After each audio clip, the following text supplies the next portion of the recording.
Welcome, podcast listeners. This is Fret Talk, episode number 67. Shit me, where does the time go? We are almost at 69, and you know that's going to be it's just going to degenerate. Yeah, it's going to be the one to listen to. It is. Who's that we can hear? Yeah, you're right, it's Mr. Matt Quine. Say hi, Matt. Hi, Matt. Yeah! Love it. Every week, man. Every week. So, what you been up to, man? Buying shit. As you do. You remember last week when I was like, I can't buy any more stuff? Yeah. I like, you've made me buy a head and cab, you've made me buy a custom pedal, and now, because I bought the custom pedal and I was like, well, I need to start the pedal board for the Hayden amp now, I've bought a tuner and an octaver. So, you went with the tuner that I mentioned, didn't you? Yeah, so basically, I want to put together a small single-tier board. Because it's going to be a small board, I want all top-mounted jacks so that I can get another pedal on, because you take the width of the jack sockets on the side away. So I went for the Dr. Green tuner, which I think cost me £30 from Gear for Music. That's a pretty decent price. £35. Yeah. In fact, it was £35, because the two pedals together were £59 or £61, something like that. And the second pedal was It's the TC Octaver, and I can't remember what it's called now. Nether Octaver, yeah. That's it, yeah. It's the one where the box looks like Stranger Things. Oh, does it? Yeah, the box is it's got a Stranger Things vibe.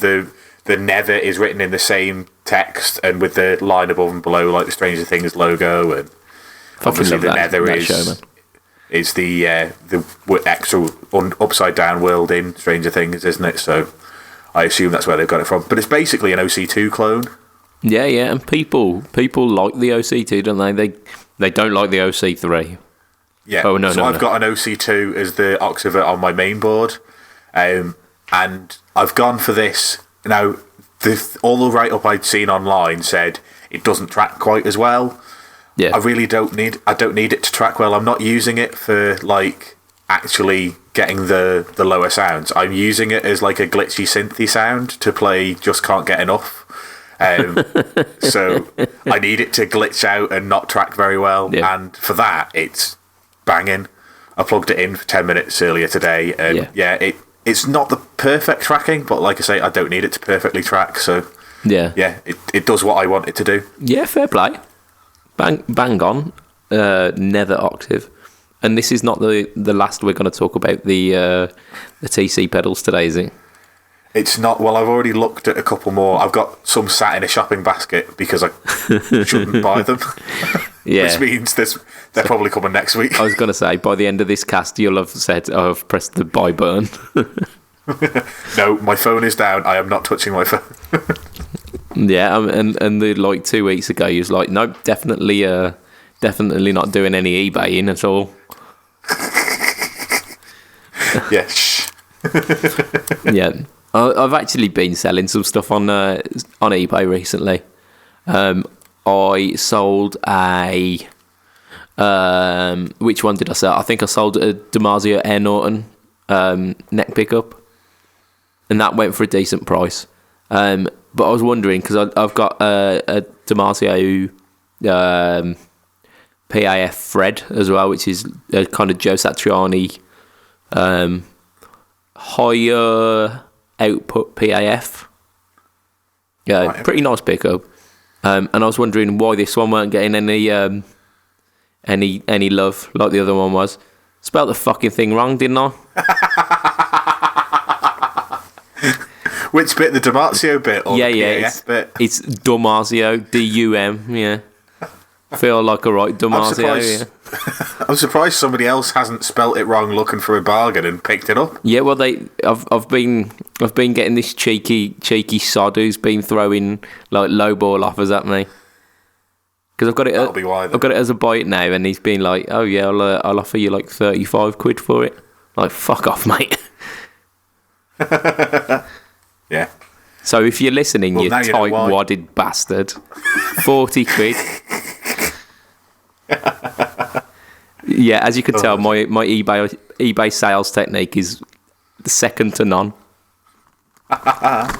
Well, I've been doing a bit more eBaying as well. Yeah. So not only have I been looking at pedals, but I wasn't really looking at another cab for my Hayden, but because there's a link on the cab, I was trying to work out whether two 16 ohm cabs linked together would be 8 ohms, and I was right.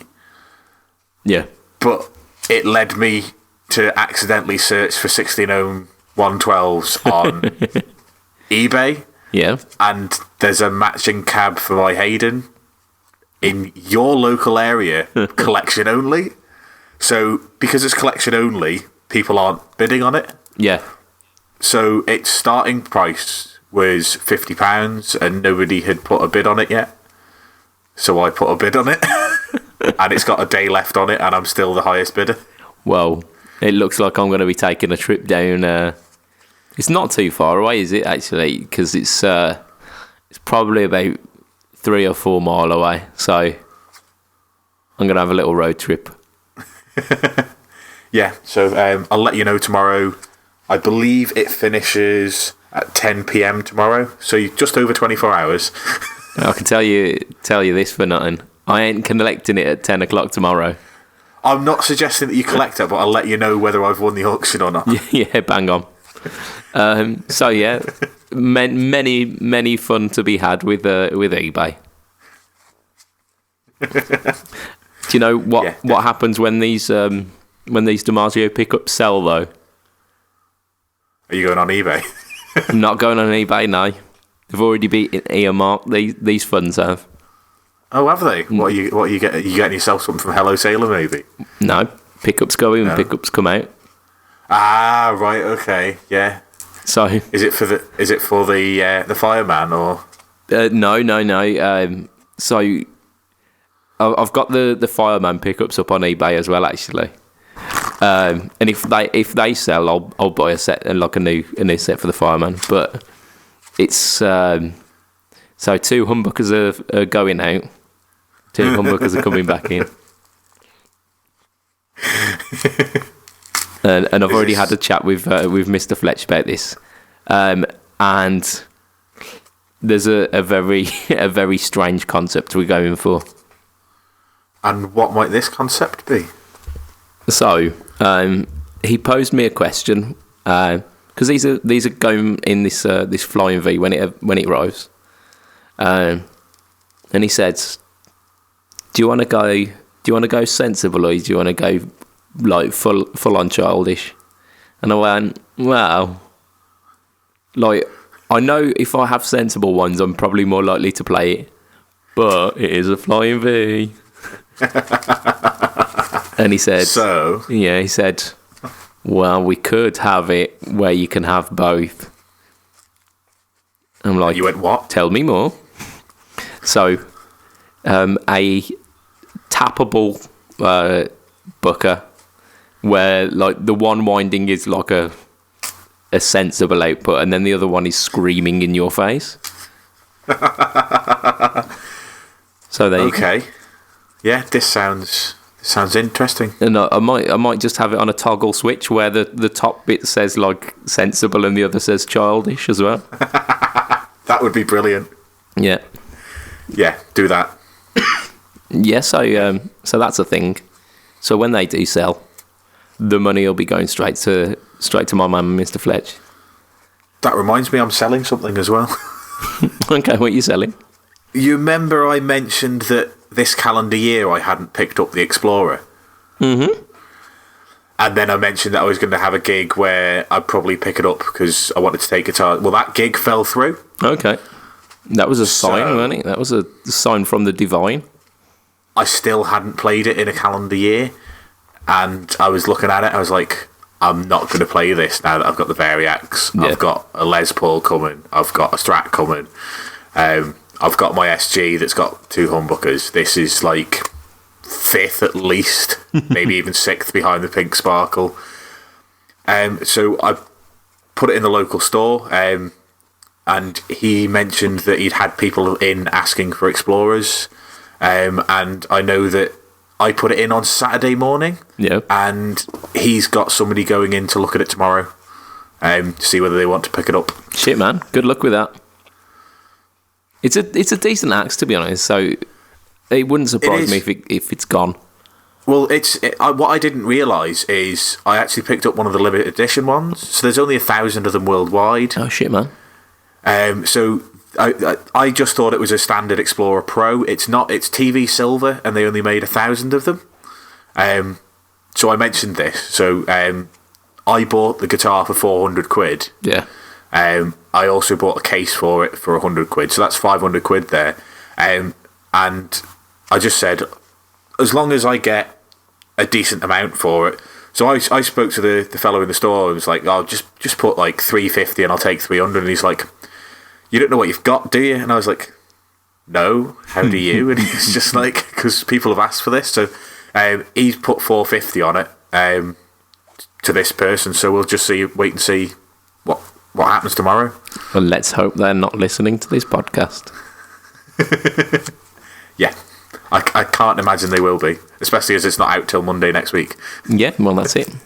So we'll know by that point anyway. So yeah, fingers crossed for that one for you, bud. Yeah, I can't. Hopefully, I'll get that, and then I can, Yeah, not worry about buying things on eBay so much. that's it. Yeah, you go. Wait, it's time to celebrate on eBay. Oh dear, I've put 450 quid in, spent 600. What's happened there? That's it. That's speculating to accumulate, that isn't it? Yeah. So talking about guitars, actually, I've been kind of hinting at the Harley Benton SC450, basically like their take on an Epi Les Paul, pretty much. Yeah. I've been hinting at that for the past couple of weeks that something's happening with that. By the time this podcast is out, I'll have done a review on the Budget Pedal Chap YouTube. And yeah, thought I'd go over some of the points. So I'll do a clean example of it and a driven example where all of the songs are Thin Lizzy songs. Because why not? It's a Les Paul. It's a Les Paul. Yeah, it makes total sense. Yeah, so like I compare it a little bit to the Epi because I think that's the next kind of step up price wise, but they're very similar. So they're like set necks.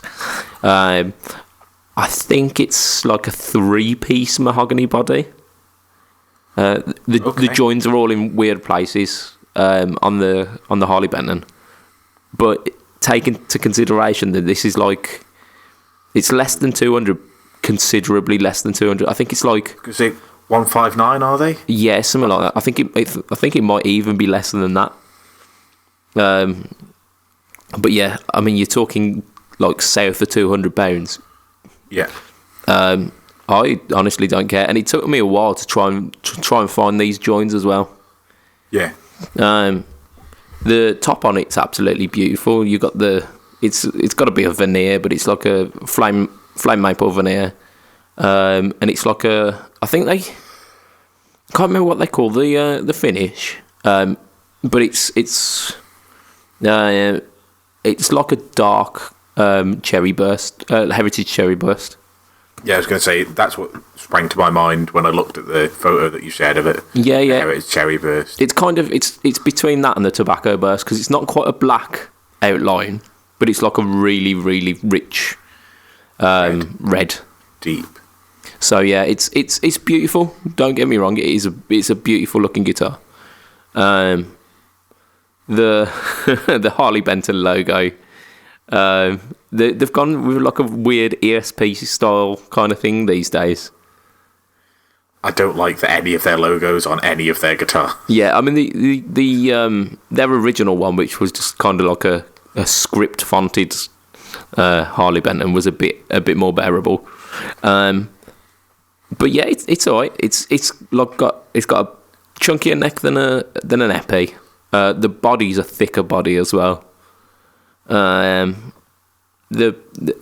Roswell pickups, the Roswell Alnico Buckers, they're better than Epiphone pickups.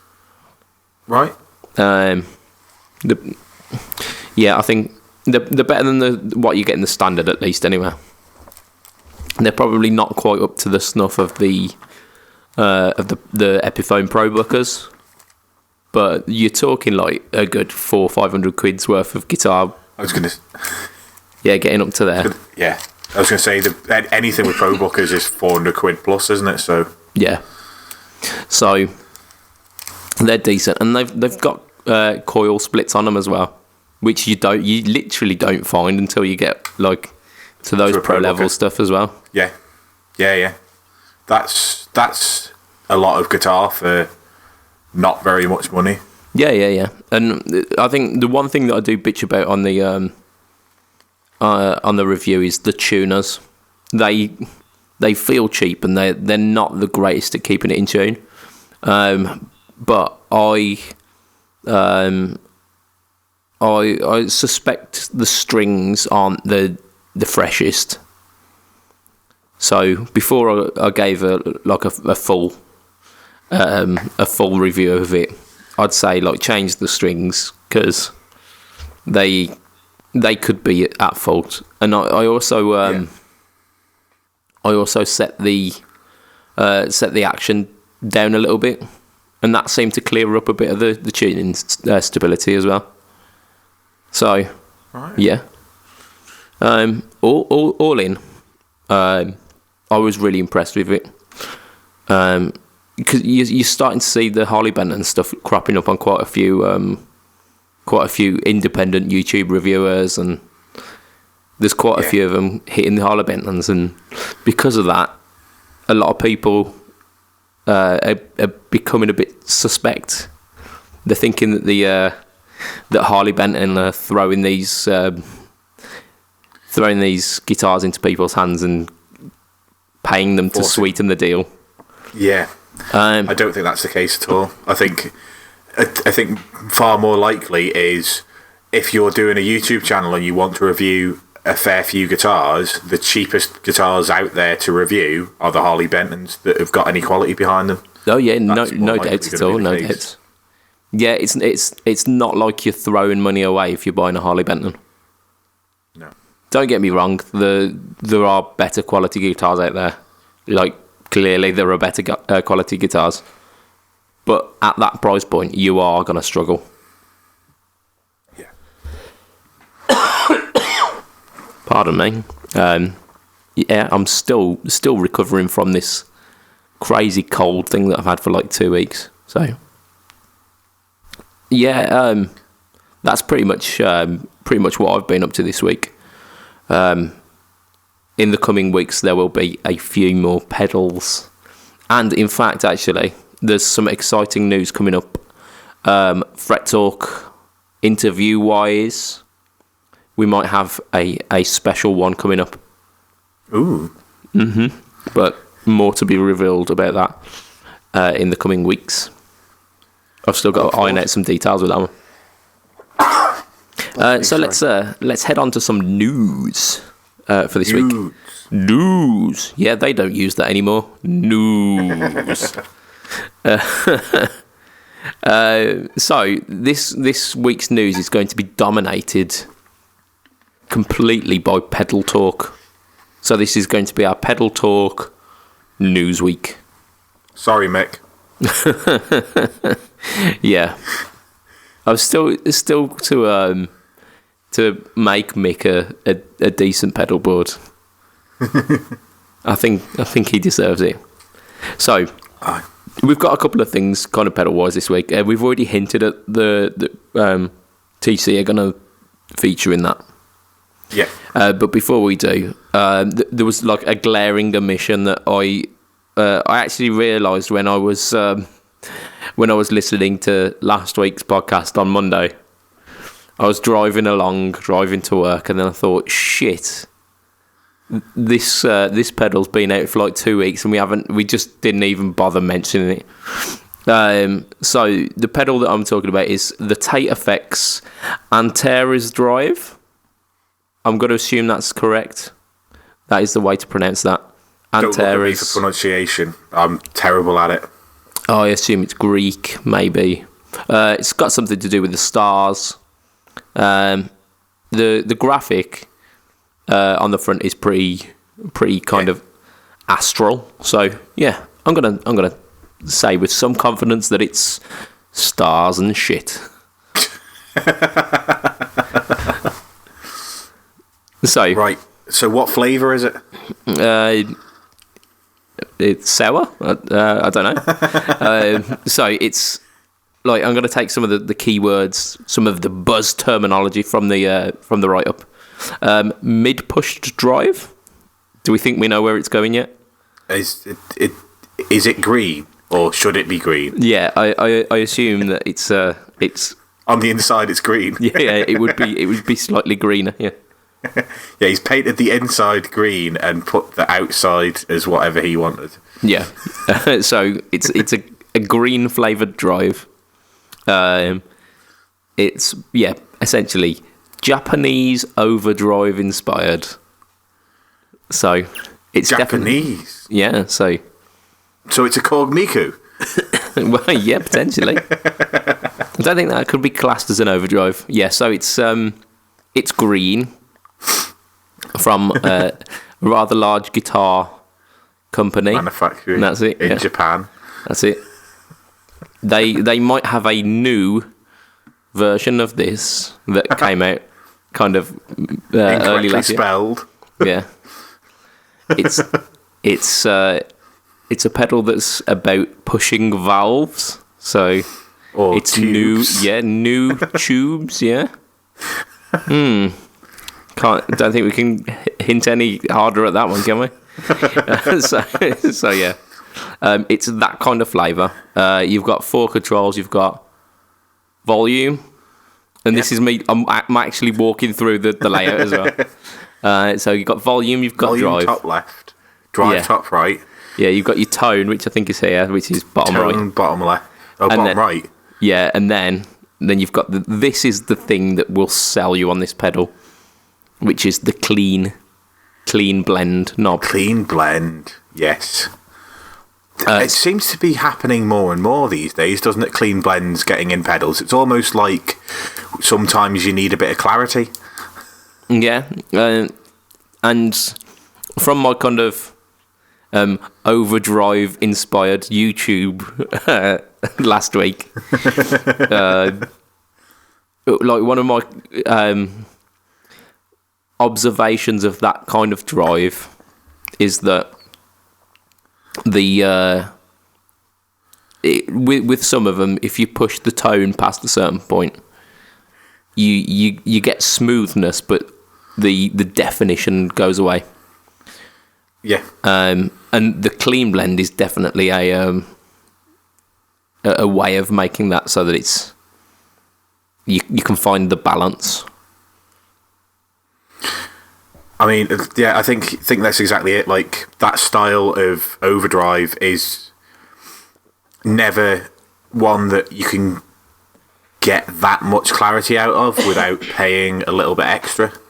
Yeah, it's you're talking towards the boutique end of the market. And to be fair, this is a boutique pedal. It may not be kind of advertising itself as being boutique, quote unquote, but it is. It's handmade in the UK. It's made by the man himself. But which like some boutique companies comes along with like hand painted enclosures and whatnot, where it cannot sometimes not quite be up to snuff of the professionalism of the mass produced stuff. Yeah, that's not the case with these ones. No, Stuart is very, very fastidious in his approach to both pedal design and like kind of the aesthetic as well.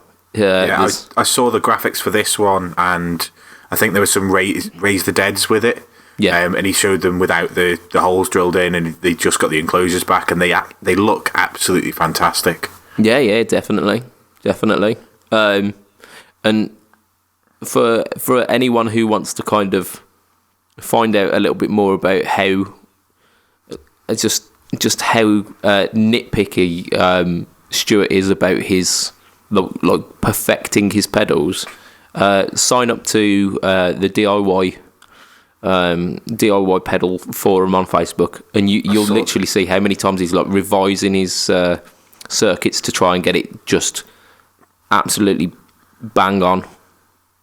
And it's not even just that though. I signed up to that group a couple of weeks ago just because you were talking about it, and in fact I think it was probably when your man was on for the interview. Yeah.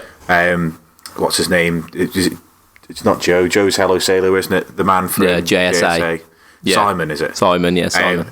Yeah, so I signed up, and like Stuart was on there, and he's going, right, this company have let me down for switches. I'm not using this company because I've had a bad experience before. Somebody tell me where I can get some good quality switches as soon as possible. And like he won't use parts that are not up to scratch. Oh yeah, like, yeah. He's very, very particular about the stuff that he takes. Yeah, very much so. And from what I've heard, it translates very well into the kind of the noise floors of the pedal. Yeah. So you're getting an incredibly low noise floor. Not only that as well, I mean, if you kind of wind back to our first interview in series 2 of the interviews, Adrian Thorpe's talking highly of Stuart's designs. So yeah, I mean, you can't get much better praise than that, can you? No, not at all. Like, obviously there's that, and there's also popular recording artists that are using his pedals, which just screams to their quality. Yeah. So for the Antares drive, are you talking 145 quid? Which compare it to so if you're talking like a tube screamer with a clean blend, you're talking. You can't say that word. We hadn't said that word. We were nearly all the way through the entire segment without saying that word. So yeah, if you're looking for a green drive with a clean blend, the Ibanez green new tube green drive. No, it's the new tube screamer. We can't do it anymore. Can't do it anymore. Sorry. Yeah, so that's 230 odd quid, I think. I was going to say 235. It was in my head, but yeah. And then if you kind of wind back a couple of years, Ibanez were doing the TS808 hand wired, I believe. Yeah, that was one. Was that the one that was 199? Yeah, it was going very close to 200. So I mean, if you're looking at Ibanez themselves, the cheaper options than the Antares, you've got the mini tube screamer, which is now ridiculous priced. It's something like 65 quid, isn't it? Yeah. Which is a decent alternative, but you don't have a clean blend. Yeah. And yeah, so I think if you're in the market for a tube screamer, but you're a bit concerned about clarity, and you want a little bit more versatility from your tube screamer, you'd do far worse than to be checking out the Antares. Yeah. And I think they're in stock now as well, so check it out. So this is where it gets kind of expensive for us. TC released a budget brand of pedals. So they had their standard kind of like the Flashback and the Hall of Fame and the Vortex and the Helix Blazer and all of these. Yeah, they were all good. Did you say Helix? Helix Phaser, yeah. Oh, right. I just assumed that Line 6 would kind of like they can't can't copyright a word. Why not? Trademark it. Well, not. I don't think they can with Helix because it. The TCs were out way before. Right. Okay. Fair enough. I don't think I've ever seen one of those pedals. I own one. I've seen one then because I've seen that board, but I've just not taken on the name. Yeah. So those kind of tone print range. That was the term I was after. They've been out for a long while. They then teamed up with a popular audio distribution brand, beginning with B and ending in Ehringer. but we won't mention who. Yeah. And these are totally not rehoused versions of that company's plastic pedals. Well, I think Tor from TC said that they were reworked versions of those, so those using better components. Enhanced. Yeah. Which, fair enough. A lot of people didn't hate on the Behringer stuff. It was only the fact that the enclosures were shitty. Yeah, I mean, they were the only company doing a Univibe sound for a hell of a long time, weren't they? What was the Behringer UVW? I can't remember what it was called. UVWXYZ.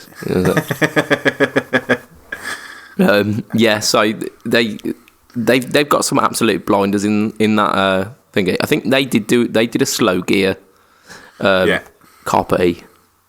I'm not entirely sure if they ever did a Dimension C.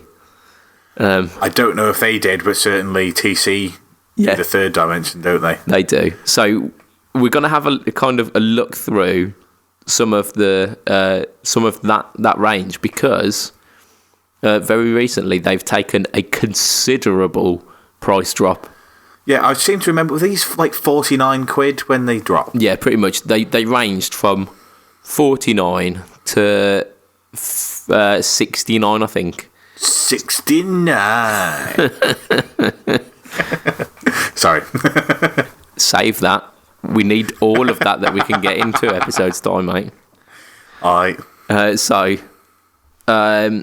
had a little search on the internet today, because I heard that there was a little price drop, and the cheapest place that I found them for is on Gear for Music. Yeah, that's where I got my Nether from, and I paid 26 quid for it. Yeah, so there you go. So they're £26, but it doesn't have the entire range, does it? No, there's a few of them missing, but they do have some of my biggest issue with Gear for Music is they charge 11 quid for postage to the Isle of Man. Oh, do they? That's scandalous. Annoying. You could have had it sent to me, and then I would have sent it to you. Yeah, but I didn't think of that. There you go. And then I could have reviewed the pedal as well. I know. Terrible. Right, okay. Well, when I buy the next 2, I mean... yeah, when this eventually happens, that's the way it's going to work. On the Gear for Music one, I had the Rush Boost, the Cinders Overdrive, the Fangs Distortion, the Blood Moon Phaser, the Afterglow Chorus, and the Grand Magus Distortion. All coming in at 26 quid. Yeah. Which, that seems pretty good, doesn't it? It sounds incredibly good. I was very tempted by the Cinders Overdrive when they were 50 quid. I looked at getting an Afterglow chorus as a backup to my chorus when they were 50 quid. Yeah, and now they're £26. And I'm looking for a chorus for my mini board. I wonder what I'll get. That's an interesting thought, isn't it? So that weren't the only kind of TC based deal that I found on Gear for Music though. So 2 of my most favourite pedals of all time, the Dark Matter and the Mojo Mojo, are £35 brand new, which is funking ridiculous. Yeah. Because they are fantastic, and if you don't have one, go get them now. But also in that, I think they called it the Analog Armada range. They had the Tube Pilot, which was a bit of a different one, and I think this was the one that come in at £69. 69. Oh yeah. Because it's got a 12AX7 in it, based on the Butler Tube. The Tube Driver. Tube Driver. Yeah. Drive Driver. Yeah. Drive Tube Driver. Drive Tubester. The Transponster. Trabzonspor. Aren't they a team in the Turkish League, Trabzonspor? Sure, why not? So, this was another one that I was a little bit a little bit tempted by. And this one is £35 because it's got a tube in it. So that's obviously a little bit more pricey. Oh no, another £9 on my £26. However will I afford it? Well, that's it, isn't it? So if you wanted to get the entire range, you can't get it all from Gear for Music. But out of those lot, so Rush, Boost, Cinders, Fangs, Blood Moon, Phaser, Afterglow Chorus, Grand Magus, Dark Matter, Mojo, and Tube Pilot, which one would you go for? Let's go top three, come on. That's coming in at under 250 quid for the lot. That doesn't seem like too bad of a deal, does it? So I've already got the Nether. The next one, like I say, the Afterglow Chorus. I've read lots of good reviews. I've heard a couple of good reviews on YouTube. Yeah. I think that's probably the next one for me. Cool. What about yourself? Out of those lot, I think the Cinders, although I heard almost immediately after it was released that it's a pile of shite. But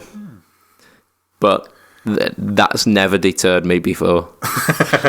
It was either the Fangs or the Grand Magus has a 2-band EQ and a switch for the mids. So it's got like neutral, fat and scooped, which I'd make sure I'd wedge something in so the scooped could go away. Yeah. Maybe just wedge it on fat, yeah.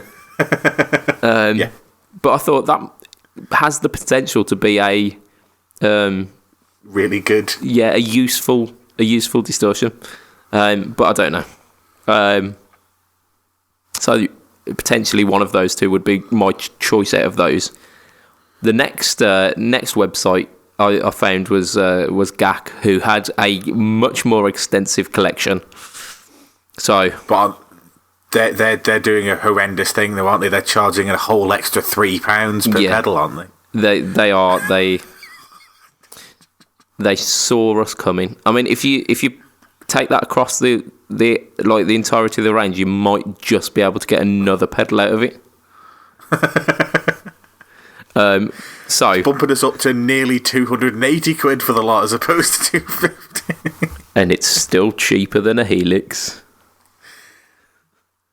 Yeah, there you go. That's the selling point. Why buy a HX effects when you can buy all the individual effects? Oh, shit, man. I'm talking myself out of this Helix HX effects. Yeah, by buying like 300 and odd quid worth of budget pedals. I'm just going to make a new board and it'll be the size of a door. That's it, yeah. Like our Chris, actually, yeah. Yeah. 2 tiers and bloody all sorts of no, I'm thinking Chris Campbell, who recently he ordered a pedal board online and didn't bother reading the dimensions. He just thought, yeah, this is the next step up. It come in like filling the back seats of his car. Yeah, he went from it's the Diago Stage Master or whatever they call it, isn't it? I don't know. Yeah, I had one of the Diagos, but I couldn't fit enough pedals on it, so I got rid of it. Maybe you should have gone for the door-shaped one. Yeah. I mean, I'm sure it'll fit his pedals on it. It will, yeah.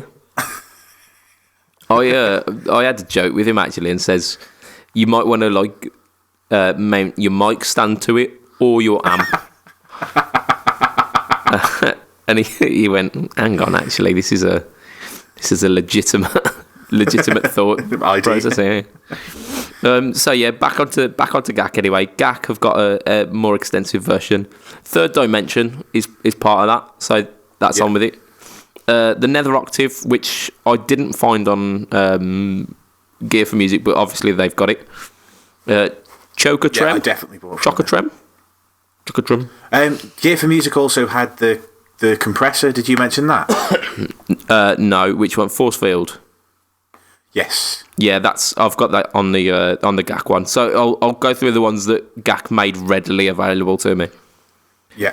So Third Dimension, Nether Octave, Chocotrem, Rusty Fuzz. That sounds like a sexual practice that I don't want to be part of. Or the Honey Pot Fuzz. Again, is it sexual? Is it not sexual? Got a bit of fuzz on her honey pot. Oh dear. Thunderstorm flanger. Crescendo swell, so the slow gear. Tailspin vibrato. Force field compressor. El Macumbo overdrive, which is apparently Stevie Ray Vaughan Tube Screamer inspired. The Iron Curtain noise gate, which noise gates, I mean, you don't tend to find them under about 40, 50 quid. And those ones aren't good. Yeah, the only one I can think of was Behringer had one, and that was under 50 quid, or it might have been 50 quid. Oh, yeah, they do like an NS2 copy, don't they? Yeah. Did. Okay. Behringer don't do pedals anymore. I think. Do they not? I don't think so. I think no, it's moved up. Pedals out. Not that I'm saying these are Behringers. Totally not. No. Yeah, but if you open them up, it's got Behringer scratched out and TC written on with like felt tip. Felt tip pen. That's it. So yes, Iron Curtain gate, and then the iMaster distortion, which I mentioned last week or the week before. Yep. Yeah, that is disgusting. So that's quite a bounty of pedally goodness. Out of those, any of those take your fancy? I'd need to have a look. And did you is the analog delay one in there? Oh no, that one was more money. That one was $39. Oh, you see. Now we get into like it's getting a bit silly price now, isn't it? 39. I mean, how am I going to stump up for 39 quid for a delay pedal? That's it. Yeah, and there was the reverb as well. Was in that with that. Yeah, I've heard a lot of bad things about the reverb. I'm looking at reverb for this board, and I'm thinking it's probably not going to come from that line. But T-Rex have just released some 20th anniversary pedals that have reverb, and it's mono in, stereo out. So I might have a look at that. You're a man with a plan, aren't you?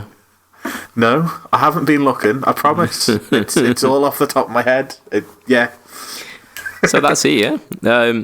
Out of those lot, I think I don't think I'm fancying the Third Dimension, to be honest. I thought I probably would, but I really don't care. No, I think I'd probably go for the Tailspin Vibrato, because Vibrato is the absolute dog's bollocks. Yeah. Maybe the Rusty Fuzz, because it just sounds dirty.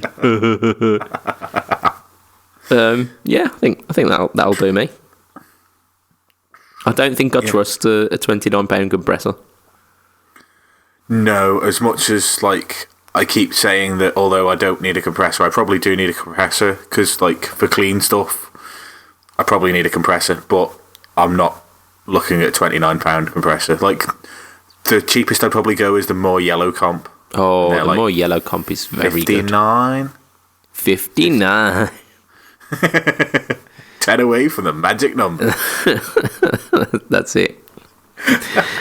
Oh man, it's one of those days, isn't it? It is. Right, so yeah, if you want to grab yourself a bargain, go to TC. If you don't want to grab yourself so much of a bargain, in fact, it's still a bargain. It's just it's a better quality pedal. Check out the multiFX Antares drive. I'm imagining it's Spanish now. Andres. Yeah, so those are your pedal shout-outs for this week. We've got a final bit of news, and it comes in the form of a sequel. A sequel? A sequel. Okay. The most hotly anticipated sequel since Terminator 2. So is it a Terminator 2 flavoured sequel rather than, say, like a normal sequel? So it's Terminator 2 2. Right. Okay. No, it's got nothing to do with Arnie and his shenanigans. It's CITES, the thing that has been kind of blackening the skies of guitar for the past maybe like 2 years or something like that, stealing away our rosewood like a rosewood thief. Apparently, there's a sequel, CITES 2. CITES 2. I didn't even know that was a possibility. No. It clearly is, though, because it's happened. Yeah, well, so 70th CITES convention in Sochi has happened, or is going to happen, or has been predicted to happen. I don't know. Are they going to do the conference on the ski slope? Yeah, potentially. It seems like the good people of Sochi are trying to milk that for everything that it's worth. Yeah. They've had the Winter Olympics, they've had the Formula One, now they've got the CITES. That's it. And then everyone gets to go down the slide on a rubber ring at the end as well. Is it a Brazilian rosewood rubbery? That's a segue right there. So it has got stuff to do with the rosewood. I don't think it's going to change with Brazilian rosewood because that is still highly illegal. Yeah. So rosewood is going to be acceptable for musical instruments. So musical instruments are going to be exempt from the rosewood restrictions, both commercial and non-commercial. So, like over the past 2 years, I'm going to say, but it might have been more than that. It might have been less. You've seen Fender move from rosewood to Pau Ferro. Yeah. You've seen Gibson largely ignore it and just go, we'll use rosewood if we want to. Or they've put Rich Light on it to annoy the fanboys. Yeah, they've only been doing that for years. But yeah, like Rich Light has been more prevalent. You've seen, I was going to say salted maple then, but it's not. It's spalted. Caramelised maple. Are you on about roasted maple? Roasted maple, yeah. Salted roasted maple. Sounds delicious, doesn't it? Salted, roasted, honey infused. Honey glazed maple, yeah. What were we talking about? So yeah, like roasted Sunday roast by the sound of it. Yeah, it does. Yeah, ooh. Yeah, a roasted maple, like a hog roasted maple. Oh, get in. Not a spit roasted maple. You think we're going down the rusty fuzz again? You know. Yeah, so I mean, you've seen like roasted maple being like hugely prevalent in stuff. Not only because it looks kind of rosewoody because it's much darker, but it sidesteps that CITES thing. But CITES 2, the sequel, I reckon if it were going to have a tagline, it might be Judgment Day. CITES 2. The edge of reason, maybe. Is that CITES 2? I don't know. If I was going to give it a subtitle, it would probably be one of those two. So we're talking a good subtitle. Yeah, I mean, the fact that we no longer have to have certificates for our guitars, definitely positive. Especially as the big issue was you had to have a certificate if you had over a certain weight. Yeah. But it was per shipment, not per guitar. So it was causing real issues at borders where they were like, well, these are destined for 10 different stores in the UK. Yeah. Who gets the certificate? And obviously, hopefully, with this new change in the regulation, we won't have that issue. Yeah, you're just going to get more chilled out border patrol. Where they're just like, hey, you can come through, it's fine. Oh, so we're outsourcing to Holland again, are we? Hey, so next I'm glad that I will never meet a Hollandish person. A Hollandish? Hollandish, yeah. I think you'll find it's Hollish. Hollish, yes. Holistic. Because it must be wildly offensive. I'm very sorry. Holland. I'm so sorry. So yeah, it's interesting bit of news, isn't it? The fact that CITES actually it's got a sequel, and the sequel is better than the original. Yeah, it's definitely positive news for the music industry. Yeah, we can stop worrying about it again. And what was it that you were saying just before the cast about Fender's entire Rosewood? Yeah, so Fender, it's probably a while ago now. It's probably not even to do with this CITES regulation. It's probably one of the previous ones. Obviously, you said this was the 70th edition, which means the problematic one was number 69. But one of the other ones probably made Brazilian rosewood illegal, but Fender had just made a load of Brazilian rosewood necked Strats and Tellys. Yep. That they shipped out, and they had to pay the customers back and bring the guitars back to the factory. I assume they were told to destroy them because Brazilian rosewood was legal. I don't know whether they did or not. Oh, I know there's got to be like a good few Fender employees who've just got like a secret little. I'm pretty sure they probably didn't get them all back because people went, "Oh, these are becoming illegal and you can't sell them anymore." Yeah. I can probably make a few bucks here because you couldn't. Like, how are you gonna? If I say, "Oh, I've sold it on," what are you gonna do? You can't come round my house looking for it. So, well, you never know. Maybe there are some around. I don't know. I'm gonna guess. There might be one or two. Yeah. But yeah, I mean, for the most part, I think most of them did get recalled. Yeah. Maybe people who can afford Brazilian rosewood Strats and Tellys are quite honest people and have sent them back. Maybe I'm being an ass, but in my head, I would have gone, "Oh, these are really rare now. Oh, I'll hang on to it then." Yeah. It's not like a product recall on the car, is it? But yeah. The first thing that I said when you mentioned this was, "Oh, I wonder if they'll reissue those again." Before I realised actually, Brazilian rosewood's been illegal a lot longer than this CITES regulation was in place. That's it. My response was, I don't think they're going to push it that early on. I don't think they're going to go, "Yeah, rosewood's okay. Yeah, let's make the whole fucking thing out of it. Yeah, rosewood frets so we're not and going to rosewood get a bridge." George Harrison rosewood Tellys aren't coming back. Yeah, they're coming back in a big way. They're going to have rosewood necks, but then the Fender logo is going to be rosewood binding rather than a decal. Rosewood frets, that's it. Frets, rosewood bridge. That's it. How'd you do a Strat trem system in rosewood? It'd look nice. It wouldn't stand a hope in hell of being in tune, though, would it? I mean, it's a Strat trem system. It doesn't when it's metal, so well, that's it. Yeah, that's not a prerequisite for a Strat trem system staying in tune.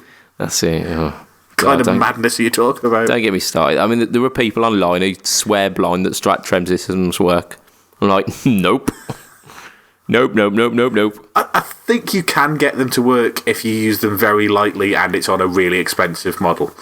Yeah, I think it requires periodic sacrifices to the trem system gods. And I'm just not that guy. I don't really need to use the trem system that much. So yeah. I think that's our CITES for the week. We have got. I don't think we've done this in a long time, but we've got a question this week. Questions. Fully ripping it off this week, aren't I? Fully ripping it off. Right. So we've got our good chap Chris Campbell, who we mentioned having the ridiculously large pedal board. He has got to a point in his life where his band are doing a couple of Bon Jovi tunes, and to get that kind of talk box sound, he's used like a wah mixed with I can't even remember what he said the other thing was like a phaser, phaser and a wah, and he feels like he could get a little bit better. So he's after a talk box alternative because he doesn't want to go to the hassle of actually using a toolbox. Who the fuck would want that? However, the stipulation for this is that it needs to be cheap. None of that expensive talkbox bullshit. Because obviously the correct answer then would be the Boss vocoder. But nope, none of that. I mean, is it really the Boss vocoder though? Yeah, I mean, unless you wanted to go like full on I'd just talk go for a box. no, I'd go for a talk box over a boss vocoder, but then that's because I wouldn't think of a talk box. Yeah, the boss one. I definitely wouldn't, because I have heard horror stories of talk boxes rattling out your fillings. I've never heard anybody say that it's happened to them. I've heard a lot of people say, "Oh, I heard so and so lost all his fillings." I've never heard anybody say, "Oh, I lost all my fillings." Well, the fact that it works on the vibrations of the amplifier coming through a tube that goes into your mouth, it seems like it could be. There could be some legs with that story. Have you never used your mouth to amplify your mobile phone? I have, yeah, but my mobile phone is not a 100-watt Marshall stack, so. But neither is. So, do you know how it gets the sound from the pedal to your mouth? Yeah, it's like a tiny amplifier within the pedal, isn't it? Yeah, so it's not a 100-watt Marshall. It's a 3-watt fucking pedal on the floor with a tiny little half-inch speaker. It's not. Yeah, no. I had one for a while and it didn't rattle out any of my fillings. Fair play. I would use the boss vocoder if it were me, but that's not the question. It's not the question that we were asked. We've done the typical politician thing and answered a question that wasn't even asked. So cheap talkbox alternatives. What, like off the top of your head, what are you thinking? I haven't got unless you hadn't told me things before the cast, I would have gone and that would have been the rest of the podcast. This is your point where you can seem much more clued up on the subject and take my ideas. Yeah, but I don't want to steal your ideas, so I'm going to admit that they're your ideas. But I actually own one of them, so I'll go for the Line 6 M5 because I forgot that had there's a couple of filters in there that have got like voice in the title or something very similar. Yeah, I mean it's pretty much the purple setting on it is like your batshit crazy mode, isn't it? Yeah, because you've got like the green drives and the yellow delays or whatever it is, and then you scroll all the way through, and then when the screen turns purple, you know you've got into crazy country. You've got them the wrong way round. Yellow is the drives, green is the delays. Is it? Red, yeah. Green is definitely delay. Is it? Because that's what I have it mine set on permanently. I'll believe you. I bought I had an M5 bought for me for Christmas like 5 or 6 years ago, and I've used it probably about 5 times since. Whereas mine lives on my board. Yeah, I mean it goes one of the two ways, doesn't it? You either like religiously use it or you don't use it at all. It's not one of these where it's the occasional. Yeah. I might get it out. I might see what the crack is. It's also a really good pedal to have as a backup for everything on your board in case something breaks. Yeah. I know a couple of people that use it like that. Like the other guitarist in the band has one that lives in the box that he keeps his cables in. So if any of the pedals on his board die, you can just drop it in. Yeah. Wow. it's not a slim pedal, is it? No, but you keep 2 3-foot jacks so that you can put it on the floor next to the board. Yeah. Because it's not going to drop in the same place as your Spark Mini, is it? No, not at all. Not at all. Mind you, if your Spark Mini goes out, using an M5 to do a boost is a little bit overkill. I'm pretty sure. Yeah, maybe. So yeah, the M5's kind of purple section is definitely where you want to start off with that. And along the Line 6 kind of route, I once owned a Tone Core. That's the one. That's them. Yeah. Yeah, we were trying to come up with the early 2000s shitty marketing spiel for it. And we're like Tone Lock. No, it's not. Drive Core. No. Yeah. Tone Core. The auto filter is basically like an auto wah, but I believe that's got a vowel sound version within it. On it. Yeah. And I managed to pick one of those up brand new about 3 years ago for £19. Jesus Christ. Yeah. So they're not particularly sought after. No. Somebody bought one of those from our group. Not that particular one from that range, but somebody bought one of those this week. I think it might have been Si. And he said he paid 26 quid new. Yeah, he bought the Leslie sim, didn't he? Yeah. But I mean, these are the modular ones, aren't they? Yeah. So you could take the Leslie bit out, throw it away, and buy the other bit. Yeah, but it's that bit. It's the Echo part, which is the expensive bit. The pedal itself, no one gives a fuck about.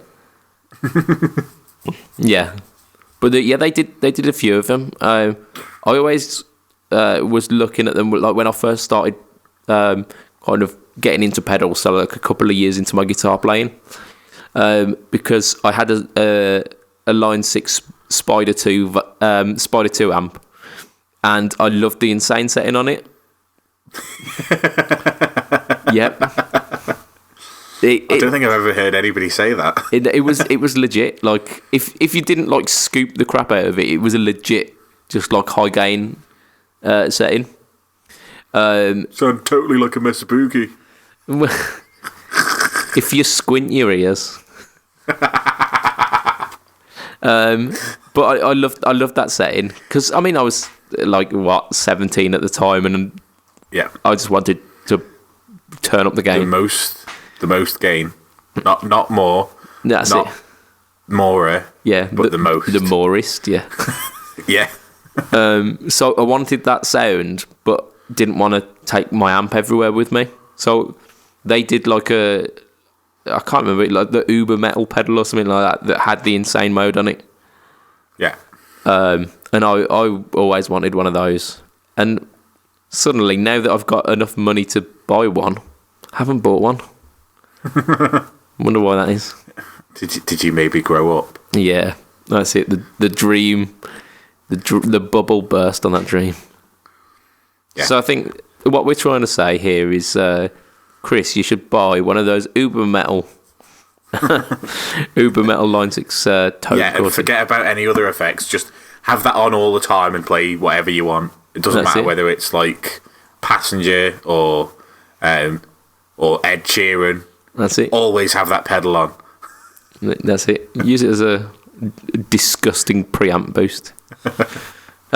So yeah, I think like the price point you're looking for, Chris, you're probably talking like Auto Wars, because they sound a little bit more kind of vowely than actual Wah. Or Korg Miku. Well, yeah, I mean, I was considering that, but you can't get one of those for like under £100 at least. Sell a kidney and buy a Korg Miku. Fuck me, no kidneys. No kidneys gonna go away for the price of a Korg Miku. Fuck that noise. Fuck that noise right away. So I think that's our podcast for this week. On that bombshell. So I've forgotten how to do this. Myself. If you would like to... Go on, Matt. Go on. If you would like to hear more from the Budget Pedal Chap, you go Instagram.com and search for Budget Pedal Chap. Yeah. Facebook.com, Budget Pedal Chap. Or you go to YouTube and search Budget Pedal Chap, and he's the long-haired one with the beard. That's me. Yeah. If you want to find more of the podcast, go into Facebook, into groups, and search for the Fret Talk Podcast. Come in there to ask us any questions or just interact with us or any of the people that we've done interviews with. Most of them, if not all of them, are in the Facebook group. So, if you want to like ask any questions of any of those guys as well, I'm sure they'd be happy to get involved. If you want to get more of me, you can either listen to the Bad Bookers podcast on iTunes, Acast, Stitcher, SoundCloud, Zcast. That's for wrestling. If you're not interested in wrestling, there's maybe 15 minutes where we're not talking about wrestling, but the rest of it, probably not for you. Other than that, if you want to hit me up on Twitter, I'm at heel_MattQ. And I believe that is everything. Bang on. You did a fantastic job. I'll have you on here again. So? Thank you very much. Always a pleasure, As long as I'm on in 2 episodes' time, I really don't mind. 69. 69. So, from myself, Mr. Budget Pedal Chap, from the insatiably immature Mr. Matt Quine, we wouldn't have you any other way. It has been a Fret Talk podcast. Thank you for listening. Goodbye and good night for this week. Goodbye and good night. Chassis bye. Ta-da. Auf Wiedersehen.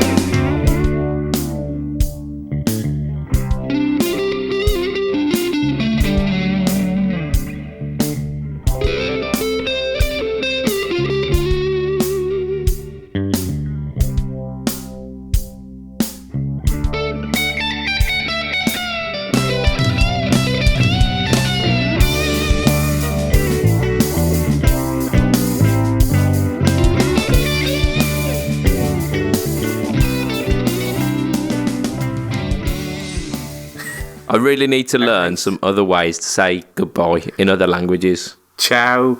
Do svidania. Do svidania. G'day. No, that's hello. Oh, what do the Australians... Do they just never say goodbye to each other? Good day means everything. G'day. Yeah, I suppose you can, yeah. G'day. Depends on the inflection at the end, whether it's g'day or g'day. G'day. That's it. G'day to you, sir. That's storming off in a very British way, but... I hope we don't have any Australian listeners. Well, we don't now.